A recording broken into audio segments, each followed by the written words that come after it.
Bom, pessoal, no último episódio que eu gravei, aliás, nem sei se foi no último, mas um dos vídeos aqui que eu gravei, alguém deixou aqui um comentário, o Glauco Adriano Gomes deixou um comentário, como se escreve nome ocidental em kanji? Não existe isso. E aí, como eu tinha deixado uma réplica para ele, eu convidei o Gustavo, do Budocast, já gravou aqui já gravamos juntos, que é fluente em japonês, morou lá no Japão, e ele tem mais propriedade de falar isso para explicar para a gente sobre essa grafia dos nomes ocidentais em japonês. Vai lá, Gustavo, é contigo.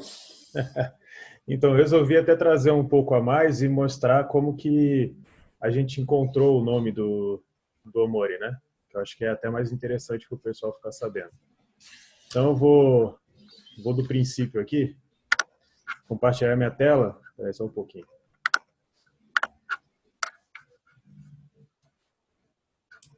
Então,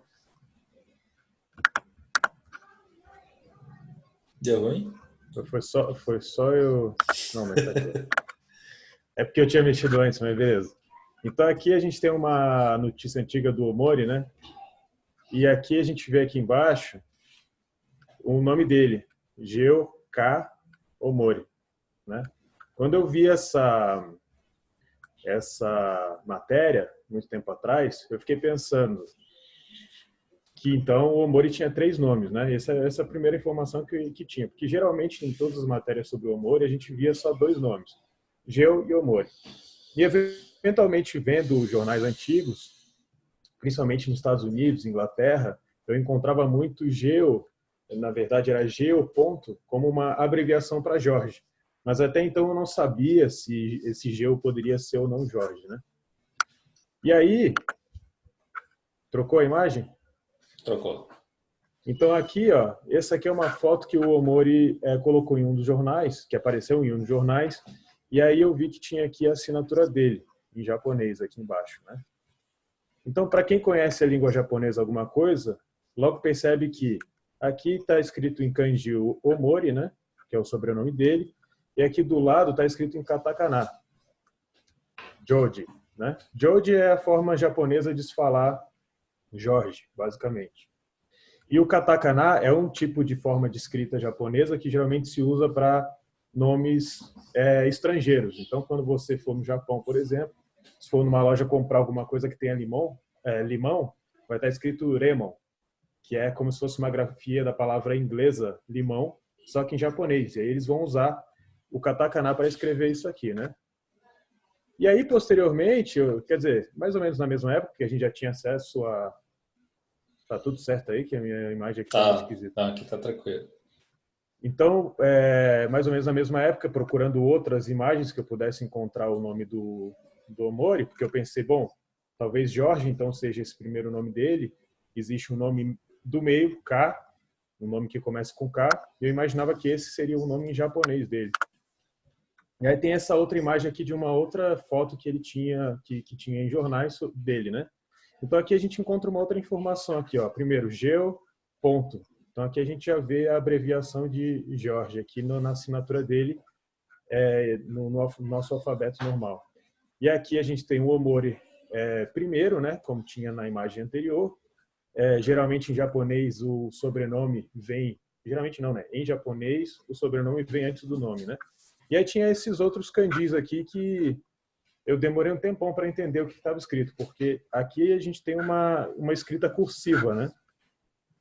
E eu imaginei, na época, que esses kanjis aqui, eles se faziam referência ao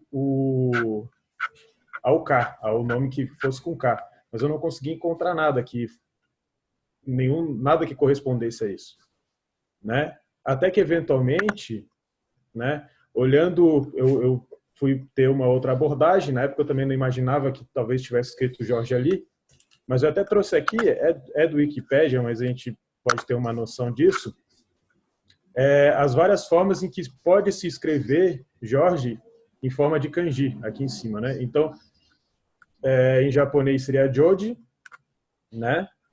E por que dá para escrever em kanji? Porque o kanji ele tem várias formas de leitura. Basicamente, existem duas formas de se entender o kanji. Uma se chama kunyomi e a outra onyomi, né? Então, onyomi é como se fosse a leitura do kanji da forma que veio da China. E kunyomi a forma que se lê no formato japonês. Então, o onyomi ele tem sons, né? Na verdade, as duas leituras têm sons, mas o onyomi ele se baseia muito em sons. Então, por exemplo, quando a gente vê a palavra judô, são dois kanjis, um com o som de ju e o outro com o som de do.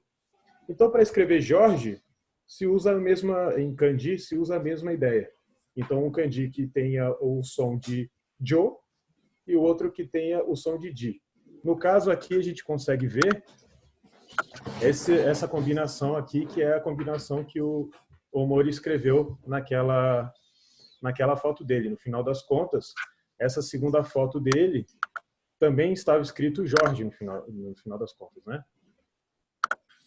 Então aqui também é Jorge, só que em outro formato, no formato de kanji. Então no caso a gente tem os dois casos, né? Jorge em kanji e Jorge em katakana. Gustavo, só uma curiosidade.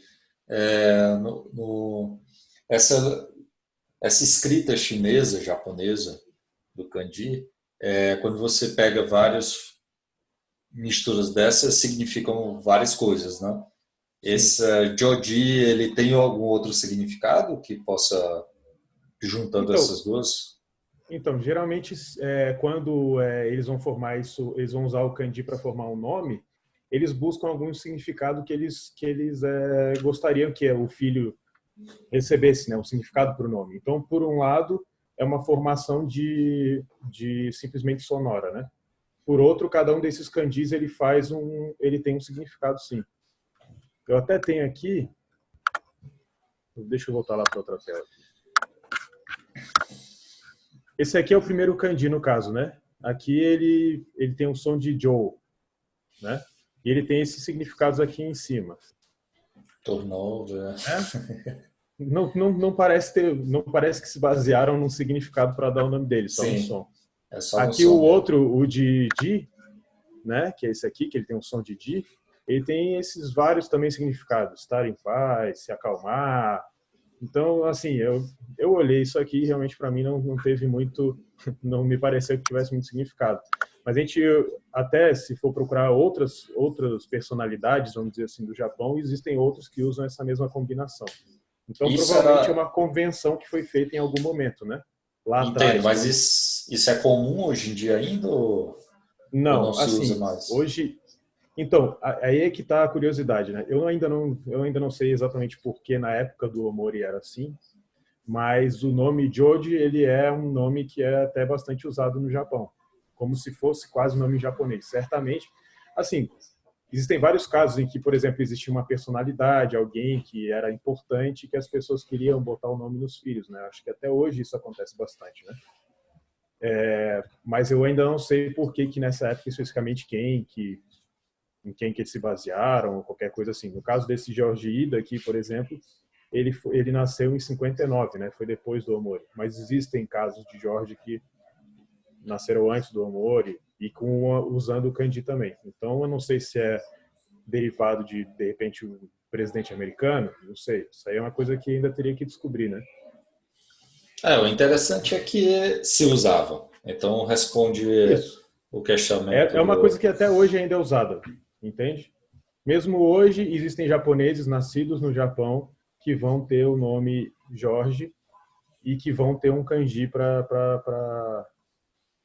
formar a grafia do nome. Então, assim, não é incomum, né? Então, voltando à pergunta lá dos comentários do vídeo, né? Sim, existe o nome Jorge com a escrita em kanji.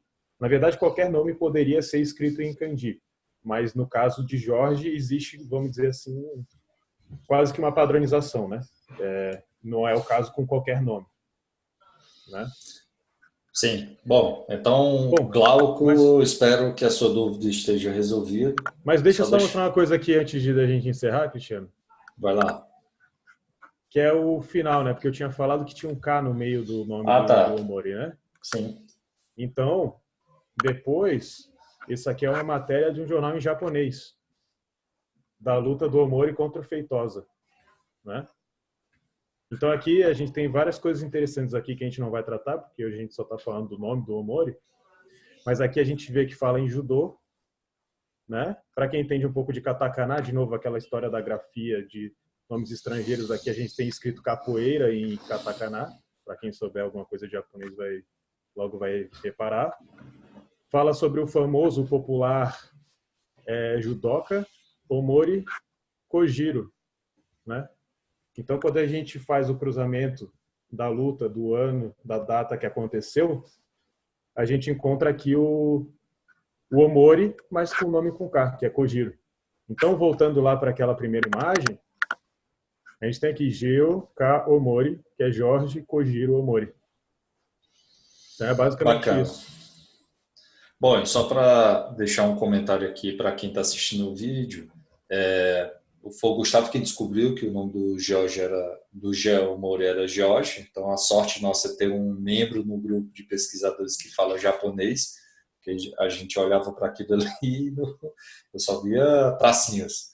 Eu sei que tem alguma coisa em japonês, mas não fazia ideia. E aí o Gustavo, por falar japonês, por entender, inclusive morou um tempo no Japão, conseguiu rastrear e descobriu o nome do Geo Omori, que é uma figura que a gente pesquisa há muitos anos e tem muito mistério na história dele. Tem muitos fatos que a gente ainda não conseguiu fechar por falta de rastrear fora do Brasil. A gente já encontrou, e por causa do Gustavo, a gente já conseguiu identificar muitas informações do João Mori, mas não conseguimos descobrir aonde ele se graduou realmente, quando ele recebeu, onde nasceu.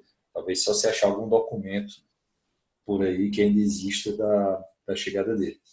Bom, mas é interessante. Eu queria trazer esse vídeo para responder diretamente ali o Glauco e deixar aqui para quem tem curiosidade de história, que dá para escrever o nome ocidental em japonês. Então, é assim que a gente vai tentando identificar as informações desses personagens do mundo da luta. Bom, até uma próxima. Daqui a pouco vamos gravar outros vídeos. Acompanhe o Gustavo, vou deixar também o link do Budocast aqui para vocês acompanharem o podcast. E até uma próxima.